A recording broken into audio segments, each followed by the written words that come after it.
Switching gears now to New York's aging population, which includes the fourth largest collection of seniors in the country, we're highlighting a subset of this group often overlooked: older LGBTQ+ New Yorkers who can struggle to find community or access critical services.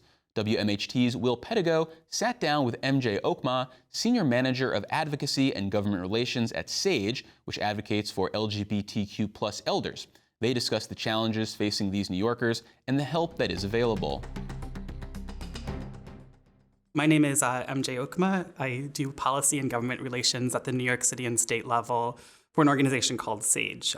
We provide services and advocacy for LGBTQ+ elders and older New Yorkers who are living with HIV. Oftentimes in LGBTQ+ spaces, we hear a lot of conversations about youth, and that's a lot of the conversations about policy and needs of the community are really focused on that. Elders kind of face this double invisibility where they're not always spoken about in aging spaces, but they're also not always spoken about or directly addressed in LGBTQ+ spaces. So that can kind of render them and their needs invisible. So there's a major importance in making sure that we highlight the unique challenges that aging as an LGBTQ+ individual comes with. There's many disparities that LGBTQ+ elders face. You're working with a community that you have to remember that there really was no out spaces when they were growing up. So there was no way for them to access support systems or communities without relying on mutual aid and underground systems or hiding portions of who they are. So when you're working with folks who have this lifetime of compounding discrimination, it leads to a lot of disparities. It leads to social isolation, health disparities. They're more likely to live below the federal poverty line, more likely to be food insecure. And all of these are just a result of the discrimination that they face throughout their lifetime. If you look at the roots of the LGBTQ+ rights movement, which started here in New York, the Stonewall Uprising was all about the right to gather in community and be your full self without being harassed by the police. This all happened in these folks' lifetime. So they carry that trauma and discrimination that they faced into themselves, like as they age and as they work to access aging services. So there are real cases of discrimination that still happen based on sexual orientation and gender identity. We're seeing that across the country. But there's also just that fear of showing up as your full self, because in the back of their minds, there's that idea of like, I've been harmed for this before. How do I know it's safe this time? There has been a lot of advances in New York to give protections on folks based on discrimination and sexual orientation and gender identity. But when it comes to older adults, that doesn't erase the experiences that they've had leading up to this point in their lives.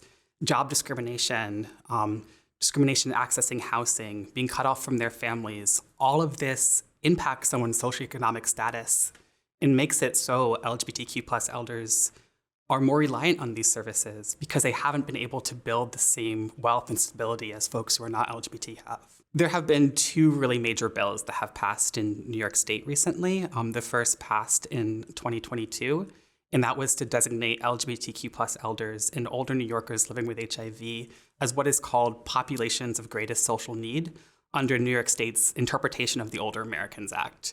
That sounds really wonky and bureaucratic, but basically what populations of greatest social needs are anything other than socioeconomic status that impacts one's ability to thrive and age in place in their community. So someone living in a rural community, that's a population of greatest social need. Breaking down by race and ethnicity, those are populations of greatest social need. So what this bill that passed and got signed into law in 2022 does is it adds LGBTQ+ people and older New Yorkers living with HIV into those categories, which means that aging service providers have to start collecting data and reporting on how they're best serving that population. And it also just raises general awareness about the disparities that they face. One thing that we see a lot among LGBTQ+ elders is that they're less likely to have children and they're less likely to be connected with their biological families. So they really rely on themselves and mutual support networks as they age. But that can lead to its own problems. Their support networks can pass away, they can lose touch with them. It becomes a very isolating experience. And because distrust that they have based on experiences of discrimination, it can be really hard for them to find those new supports as they age. I think in an ideal world, any elder could walk through any social service door and understand that they can be their full selves in that space. The situation that we are facing now is that many hide aspects of themselves. And part of that could be because they're unsafe but part of it is just fear that it's going to be unsafe. So in an ideal situation, we would have any LGBTQ plus elder or any elder at all across New York State would know that they could walk through the doors to access support systems and be able to be their full selves. There are cases of overt discrimination. There are people who do discriminate on the basis of sexual orientation or gender identity, or think that something is inherently wrong with being LGBTQ. But there's also a lot of well-meaning people throughout the aging service network who just might not be competent, LGBTQ plus competent or HIV competent to best meet the needs of these elders. So when someone walks through the door on high alert, fearing discrimination, carrying with them all this trauma that they've had in the past, they're going to pick up on those slight turns of phrases that send them a message that they're unwelcome, even if that wasn't intentional. I mean, I think it's really important for older adult centers, long-term care facilities, anyone that serves elders across the state of New York to be LGBTQ plus competent and be affirming spaces, so that ideally elders will know that whatever doors they walk through, they will find an affirming space and a space that they can bring their full selves and not have to hide aspects of who they are to access services. One challenge that SAGE has always faced in our work around advocacy for LGBTQ plus elders is because they're so invisible, oftentimes there's really not a whole lot of data available on their needs. So in 2020, we partnered with AARP New York to really work together to collect that data and put together a comprehensive report on disparities facing the LGBTQ plus elder community. That report is called Disrupting Disparities, and it really highlights in all areas from social isolation to socioeconomic status to health, all of the ways that this lifetime of compounding discrimination has taken a toll and leads to disparities. And that's not to say that this community is not very resilient and very strong. They had all these factors outside of their control that have limited their success to successfully age in the same way as their non-LGBTQ plus peers. And the data that we were able to put together with AARP New York is really important in displaying that and has been a powerful tool for advocacy to get changes in Albany. One of the bills that we've recently been able to push through and get passed in the legislature this year is the LGBTQ plus and HIV long-term care facilities Bill of Rights. And what this bill does is really twofold. One, it would require mandatory training for all staff that works face-to-face with residents to get LGBTQ plus and HIV competency training.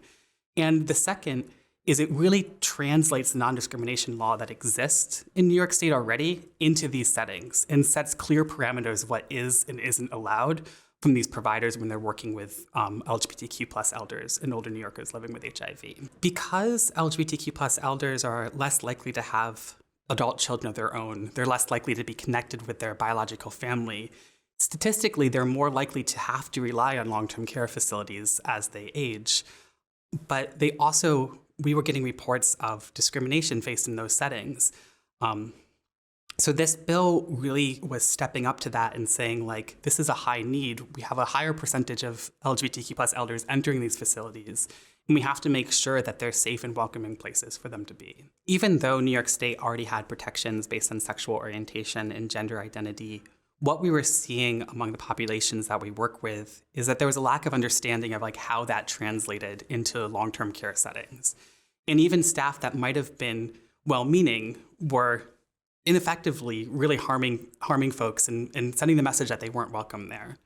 We have a case of a participant who's a long-term survivor of HIV, was looking to be placed in a long-term care facility in his hometown in Albany, sat down for the intake. As soon as he disclosed his HIV status, he was met with, well, wouldn't you be better served in New York City? Or isn't that a better space for you? And that staff member might have been well-meaning, but the message that was sent to that individual is that you are not welcome here, and we are not going to serve you because of your HIV status. And that's why something like this bill is really important. All New Yorkers, as they age, they're faced with ageism, and they're faced with people ignoring their needs or feeling that their autonomy is stripped away just because of their age.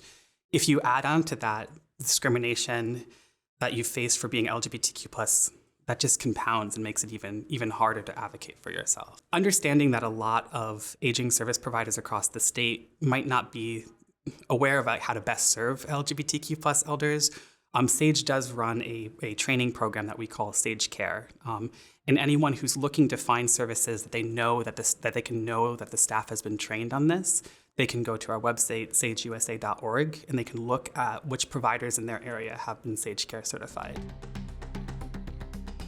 You can find more information about Sage and their advocacy for LGBTQ+ New Yorkers on our website, nynow.org.